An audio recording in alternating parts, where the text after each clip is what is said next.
hora da entrevista do dia com Denise Campos de Toledo. E vamos falar agora de eleições municipais do governo Lula, da atuação do PSOL. Eu converso com o presidente nacional do partido, Juliano Medeiros. Juliano, boa noite. Boa noite, Denise. Prazer estar com você novamente. Muito obrigada aqui pela sua presença e vamos lembrar que o pessoal esteve na base de apoio da candidatura de Lula, apoia o presidente, mas tem uma posição muito própria. No Congresso a gente percebe participação de CPIs, nas votações, tem uma pauta que é seguida pelos integrantes da base mesmo do PSOL.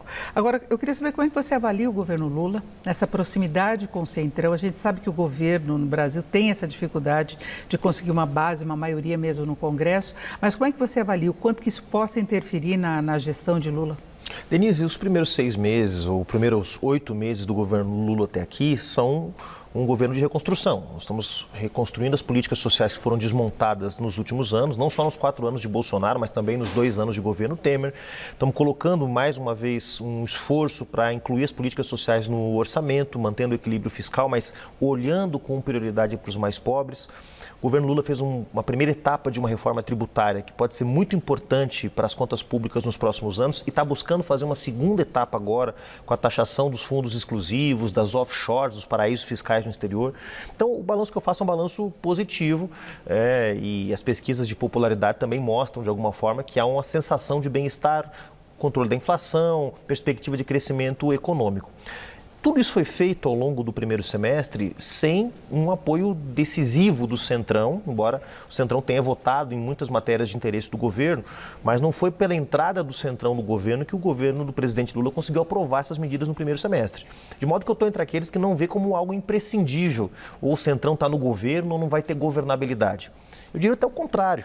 A experiência recente que nós tivemos é que o Centrão impõe tantas condições, tanta faca no pescoço, tanta chantagem o tempo inteiro, que isso poderia eventualmente até comprometer o programa que foi eleito nas urnas. Então, eu vejo com muita cautela esse movimento. Claro que é uma prerrogativa do presidente Lula fazer os movimentos para ampliar sua base de apoio no Congresso Nacional, mas vejo com muita preocupação esse movimento na medida em que nós já conseguimos fazer avançar boa parte do nosso programa no primeiro semestre sem precisar entregar, além dos anéis, também os dedos para o Centrão. Agora, como essas medidas tributárias que você citou, por exemplo, já não são pautas tão fáceis, entre aspas, de você avançar como eram as outras pautas, que tinham um apelo ou do ponto de vista social ou de consenso mesmo do país, com a questão do arcabouço fiscal.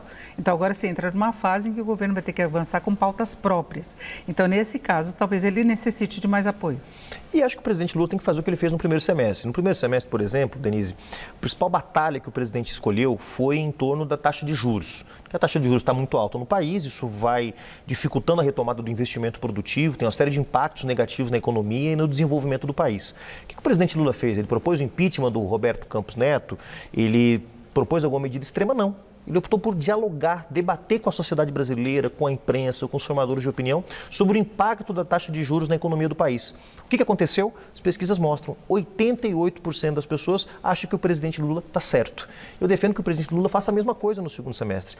Ora, alguém pode achar razoável que nós tenhamos quase 800 bilhões de reais não tributados em fundos exclusivos, pura especulação financeira?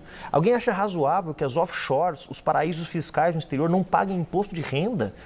Eu acho que nós temos que fazer um debate com a sociedade e defender o programa que foi eleito. O programa que foi eleito nas urnas, Denise, é um programa que aponta mudanças. Nós não temos que ter medo nem subestimar o povo brasileiro achando que ele é incapaz de compreender que taxação de bilionário é uma coisa positiva. Nós temos que ir atrás desse diálogo para tentar criar as condições para que o Centrão também se sinta na obrigação de dar respostas à sociedade brasileira. Então você acha que tendo essa mobilização da sociedade, você tendo esse apoio das pautas, isso acaba pressionando o Congresso? Porque no caso dos juros, em parte o Banco Central iniciou o corte dos juros porque a inflação caiu de fato, que era um contexto que nós tivemos até deflação. Então, estava estabelecida uma condição e teve a aprovação do arcabouço. Não foi só a pressão popular. Agora, em relação a essas outras pautas, você acha que se tiver o índice de popularidade em alta e tem essa adesão do Centrão? É o que mostra a história recente. Quanto mais apoio popular uma agenda tem no Congresso Nacional, mais o Congresso se mostra sensível flexível a essa agenda, né? Eu lembro, por exemplo, quando o Eduardo Cunha era o presidente da Câmara, que impôs aquelas chamadas pautas bombas, você lembra disso, né? Aumentos para várias categorias, descontrole fiscal, redução da maioridade penal, mudança do sistema eleitoral, tentou aprovar o Distritão para acabar com o sistema proporcional de eleição de deputados e deputadas no Brasil.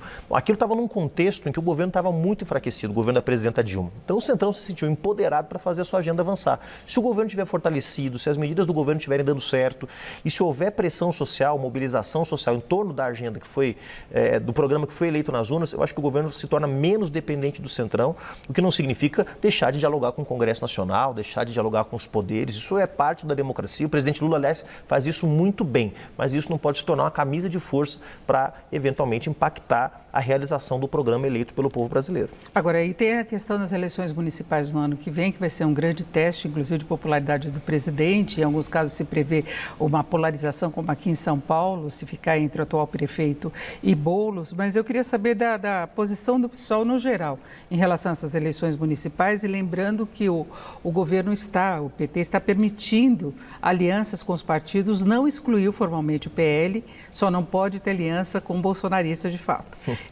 O presidente do PL, Valdemar Costa Neto, é contra, até inclusive ele já questionou essa possibilidade, mas está aberta. E aí eu queria saber como é que você vê isso. Não, eu não vou comentar as posições que o PT aprova, mas no caso do PSOL, o que eu posso falar para a nossa audiência é que o PSOL vai ter Congresso Nacional, daqui 2 semanas, aliás, acontece o nosso Congresso Nacional, que vai aprovar as nossas diretrizes para a eleição do ano que vem. E eu estou defendendo, Denise, junto com o nosso grupo dentro do PSOL, que a gente mantenha a frente que foi importante para derrotar o bolsonarismo em 2022, o Bolsonaro e o bolsonarismo, ou seja, que a gente mantenha uma orientação de trabalho em unidade com o restante da esquerda e a centro-esquerda, com o PT, com o PCdoB, o PSB, o PDT, enfim, os partidos que, junto conosco, tiveram com o presidente Lula já desde o primeiro turno. Então, essa é a orientação que eu vou defender, que o meu grupo político dentro do PSOL vai defender. A palavra final é dos nossos delegados. Agora, no caso do PSOL, não haverá aliança nem com o PL, nem com nenhum partido que represente a agenda de retrocessos e ataques aos direitos do povo brasileiro. Agora, aqui em São Paulo, em relação a Boulos, terá um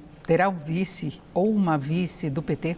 É isso. O PT tem a prerrogativa de fazer a indicação da vice, porque é o maior partido ainda de esquerda na cidade de São Paulo, tem o maior número de filiados, o maior número de vereadores, né? Seria um contrassenso você formar uma aliança com a federação, que aliás não é só o PT, é a federação PT, PCdoB e PV, formar essa federação, essa aliança com essa federação e dizer que não tem a prerrogativa de indicar o vice. Então, sim, a prerrogativa dessa indicação é do PT. Agora, claro, é um debate que nós vamos fazer no momento certo. Não há nenhum debate aberto sobre composição de chapa nesse momento. Nesse momento, nós estamos nos concentrando em fazer um diagnóstico da cidade de São Paulo.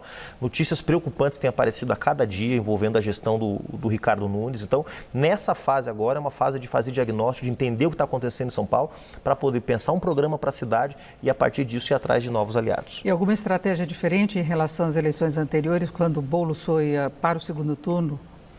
Nós vamos ter uma eleição diferente, sem dúvida nenhuma, né? O nosso adversário, primeiro, não é o Bruno Covas, um democrata com uma tradição política importante na centro-direita brasileira. O nosso adversário é um sujeito praticamente desconhecido, com esquemas sombrios que ninguém sabe muito bem de onde veio, né? O nosso adversário não é um democrata como era o Bruno Covas. O nosso adversário agora é alguém que está tentando trazer o Bolsonaro para o seu palanque. Então, naturalmente, vai ser uma eleição diferente. Leva a uma polarização maior. Inevitavelmente, eu acho que vai levar uma polarização maior. Nosso cabo eleitoral principal, sem dúvida nenhuma, é o presidente Lula. Vai, de alguma forma, chancelar aqui a aliança que nós estamos construindo com o Partido dos Trabalhadores. E o Ricardo Nunes, pelo que eu tenho visto, tem buscado contar com o apoio do Jair Bolsonaro aqui. Isso acaba trazendo a polarização. É óbvio que ninguém vai querer reproduzir gratuitamente uma polarização artificial aqui em São Paulo, dizer que o Lula que o Boulos é o Lula, que o Nunes é o Bolsonaro. Não é assim, é óbvio que não é assim. Mas, de alguma forma, as agendas de cada um desses 2 grandes blocos que se formaram no Brasil também vão estar presentes na eleição municipal do ano que vem. Eu falava de alguma estratégia diferente porque tem alguma resistência ainda à imagem de Boulos, muito ligada à questão de invasão de terra, do movimento dos trabalhadores sem teto, e sempre tem essa argumentação contra ele, inclusive através de redes sociais, né? Há alguma preocupação em se tirar essa imagem, em trazer para a chapa alguém que possa garantir o apoio, por exemplo, do empresariado?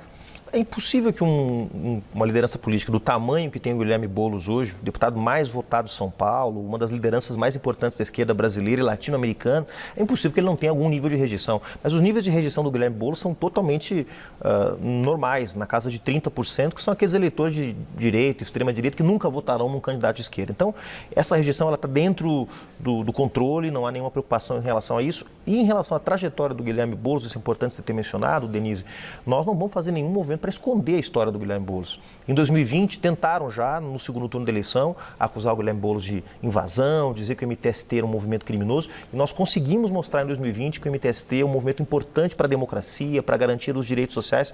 Eu acho que nós vamos ter essa oportunidade mais uma vez, cada vez que forem acusados os nossos companheiros de criminosos, de invasores, a gente vai ter a oportunidade de mostrar a importância do movimento social. É isso, Juliano Medeiros, eu agradeço muito a sua participação aqui no Jornal da Gazeta. Uma boa noite. Obrigado, Denise, boa noite. Com vocês.